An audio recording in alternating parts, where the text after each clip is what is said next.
Assalamualaikum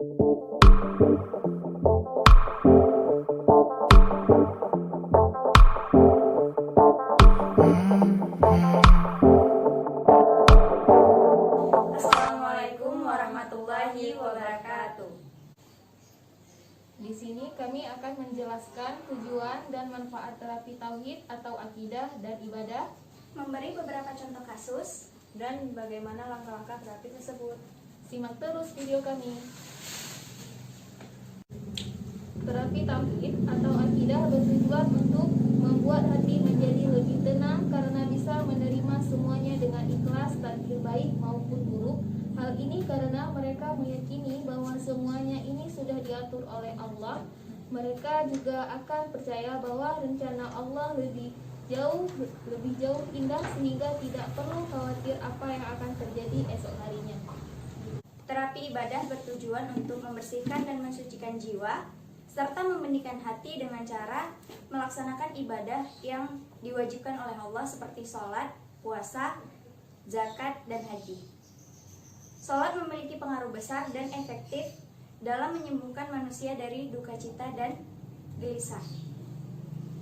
Haji mengajarkan manusia untuk mampu menanggung kesulitan dan melatih berjihad melawan hawa nafsu dan mengontrol syahwatnya. Dan puasa merupakan terapi yang efektif dalam mengatasi kegelisahan melalui janji surga sebagai balasan bagi mereka yang berpuasa.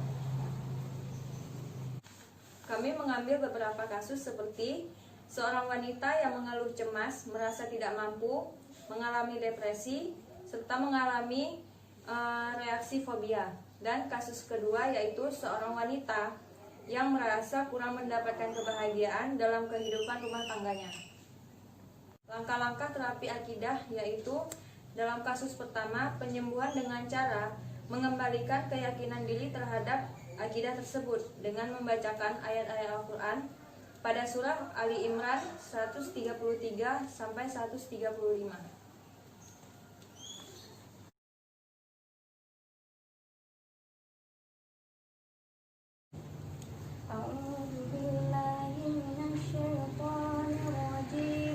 Bismillahirrahmanirrahim.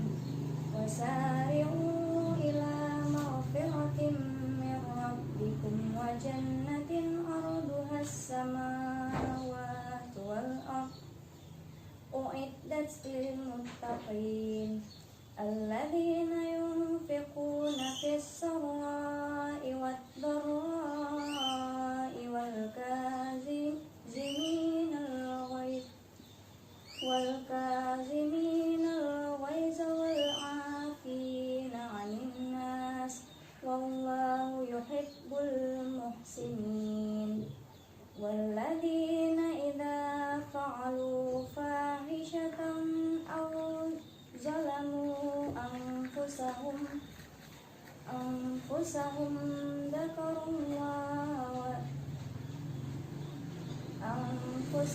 dzakarullaha fastaghfaru lidzunubihim wa man yaghfiru dzunuba illallah wa lam yusirru ala ma fa'alu wa hum ya'lamun. Shadaqallahul azim. Jadi dalam surat Al-Imran ini dijelaskan bahwasanya kita dianjurkan untuk bersegera memohon ampun kepada Allah dengan mengerjakan taat dan meninggalkan kemaksiatan. Karena sesungguhnya kita semua telah disediakan tempat yang indah oleh Allah.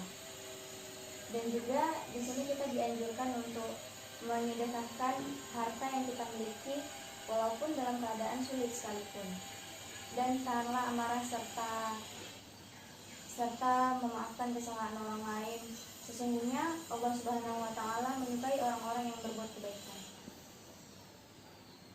Dan bila seseorang berbuat dosa, meskipun yang diperbuatnya itu bukan dosa besar, tetapi mengerjakan tanpa ada kesadaran hendak menghentikannya dan tidak ada penyesalan serta keinginan hendak bertobat kepada Allah, maka dosanya itu menjadi dosa besar. kasus kedua, kami memberikan penerangan tentang peraturan sholat dalam Islam. Di sini kami menggunakan terapi sholat bahagia. Terapi sholat bahagia adalah cara mencapai sebuah kebahagiaan melalui sholat. Di dalam terapi sholat bahagia ini terdapat beberapa doa dan renungan dalam gerakan sholatnya. Berikut adalah poin-poin penghayatan dan renungan pada setiap gerakan sholatnya. Yang pertama adalah posisi berdiri. Posisi ini diwajibkan membaca Al-Fatihah dan berhenti sejenak untuk menunggu jawaban dari Allah dan memujanya. Setelah selesai memuja dan berdoa mengesahkan Allah, diisyaratkan bagi pesolat untuk memohon jaminan dari Allah agar dikabulkan semua permintaan dan sembahan dengan membaca amin. Yang kedua, ruku.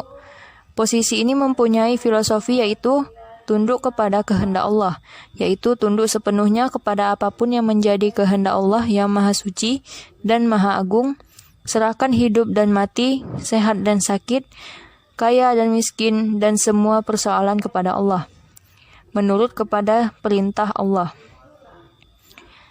Bangkit dari ruku. Renungan dalam posisi ini adalah hak pujian. Segala puji baginya untuk Allah Subhanahu wa Ta'ala. Ialah satu-satunya yang berhak dipuji. Ia yang maha kuasa, penguasa langit dan bumi dan maha pemberi. Kita memuji Allah setiap saat dalam keadaan enak atau tidak, suka atau tidak suka. Lalu takdir. Jika Allah berkehendak, maka tidak ada manusia yang bisa memberikannya. Kita harus menerima dengan senang hati semua keputusan Allah yang menyangkut hidup dan mati, sehat dan sakit, kaya dan miskin, dan apapun yang kita rasakan. Sujud. Posisi ini adalah posisi yang paling agung dalam sholat setelah ruku. Sujud adalah simbol kedekatan. Sujud merupakan pembeda muslim dan setan sebab setan selalu menolak melakukannya. Sujud juga posisi terdekat antara manusia dengan Allah. Duduk di antara dua sujud. Posisi ini adalah 4 permohonan penting kepada Allah, yaitu ampunan, kasih sayang, sejahtera, dan iman yang kokoh. Tasyahud. Pada posisi ini yang harus dihayati adalah salawat sebagai ungkapan terima kasih atas jasa Nabi Muhammad SAW yang mengenalkan Allah kepada kita dan membimbing cara beribadah kepadanya. Salam atau doa keselamatan juga kita memohon untuk berdiri sendiri dan semua orang saleh. Persaksian, memohon kepada Allah agar tetap menjalankan perintah Allah dan Rasulnya sepanjang hidup dan mati dengan keimanan yang sempurna. Ahyina muslimin wa tawaffana mu'minin. Lalu tawakal, menyerahkan apapun hasil yang dibuat kepada Allah setelah ikhtiar yang maksimal. Dengan langkah-langkah dan penerapan inilah, sholat bahagia itu digunakan untuk mencapai sebuah kebahagiaan dengan tanpa mengurangi nilai-nilai penting dan kesakralan sebuah ibadah sholat. Dari langkah-langkah tersebut menunjukkan bahwasanya sholat adalah sebuah kewajiban bagi semua umat Islam. Pada dasarnya, sholat juga sebuah proses ritual yang dilakukan oleh orang yang beriman sebagai wujud penghambaannya terhadap Allah Subhanahu wa Ta'ala. Dalam sholat, hal ini paling utama dan paling penting adalah tentang diterimanya sholat, dan hal yang menentukan sholat seseorang itu diterima ialah menjalankan rukun, syarat-syarat sah, dan wajibnya sholat dengan benar-benar sesuai syariatnya. Sebab dalam langkah sholat bahagia ini, kebahagiaan, ketenangan, kesembuhan, keikhlasan hanyalah sebuah reward atau hadiah dari prosesi penghambaan manusia kepada Tuhannya yang benar. Dan pada dasarnya, langkah-langkah yang digunakan dalam sholat bahagia itu bertujuan untuk memperoleh kebahagiaan dan ketenangan dalam sholat. Meskipun seperti itu, sholat bahagia juga mendapat ketenangan di dunia. Sebab ketika seorang manusia atau hamba itu benar dalam sholatnya, dalam ibadahnya, maka benar pula dalam kehidupannya, serta dijamin pula kehidupannya oleh Allah Subhanahu wa Ta'ala, dan dan dilandasi dengan usaha. Sekian video dari kami tentang pengaplikasian terapi tauhid atau akidah dan ibadah. Kami akhiri. Assalamualaikum warahmatullahi wabarakatuh.